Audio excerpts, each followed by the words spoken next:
Улсын ерөнхий газрын хяналт шалгалтыг эхэлсэн дараа ганц зүрх нарт холбогдоод тодорхой албан тушаалтнуудын хэргийг өнгөрсөн 1 сараас эхлэн авилгата тэмцэх газар шалгаж эхэлсэн.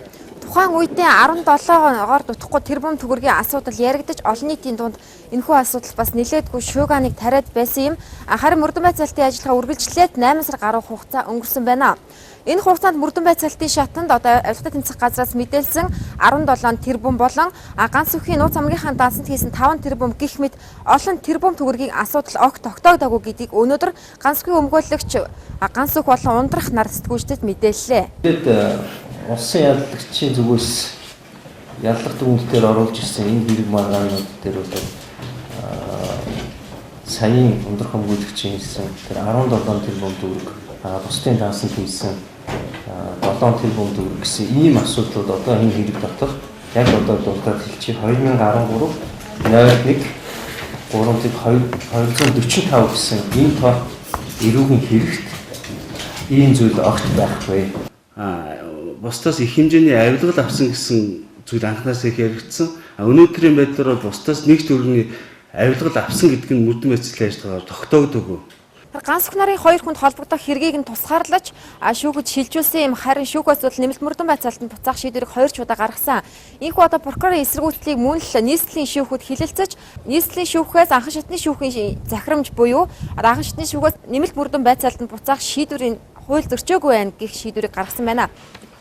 За магадлалаар юу заагдсан бэ гэхээр энэ хэргийн мөрдөн байцаалтын ажиллагаа дутууд байдгийг хийгдсэн байна.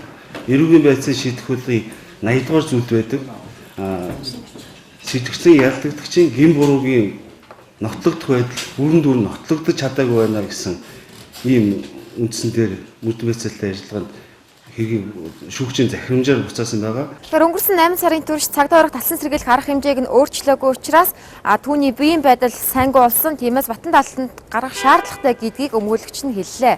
Ганц үг гэдэг нь одоо 56 настай баруун жааш ахж байгаа. Одоо хоригдоод 8 сар болж байна. Энэ хүний эрүүл мэндийн байдлын тухайд бол сахарын өвчний 2 дугаар үед орсон. Даралт ихсэх артерийн өвчний 2 дугаар үедээ орсон. Би энэ бол одоо хатагших хэлбэрт орсон ийм байдалтай байгаа. Бид мөрдөн байцаалтын ажиллагаанд болон шүүхэд энэ хүний тасан сэргийлэх арга хэмжээг өөрчилж Батлан даалтанд гаргаж өгнө гэдэг хүсэлтэй бол одоо сар болгон тавьж байгаа. Энэ дагуу шүүгчийн захирамж ерөнхий шүүгч болон 2 удаа цагдаа орны хуралд бол оролцоод явж байгаа. Тэгэхээр түүнийг цагдаа орох хугацаанд нэг хорих ангид шилжүүлээгүй анх Төв аймагт байх хорих ангид хорсны дараагаар бол 4 хорих ангийг дамжаад байгаа юм байна. Энэ нь бол эрүүдэн шүүж байгаагийн нэг хэлбэр гэдгийг хүний эрхийн үндэсний комиссаас дүгнсэн гэдгийг тэд хэлсэн юм аа. Нэг анх Төв аймгийн мөрдөн цагдаа орох төвд хорьсон. Дараа нь Дархан Улаан аймгийн цагдаа орох төвд шилжүүлсэн. Дархан Улаан аймгаас Зүүн Хараа хотын цагдаа орох төв рүү шилжүүлсэн.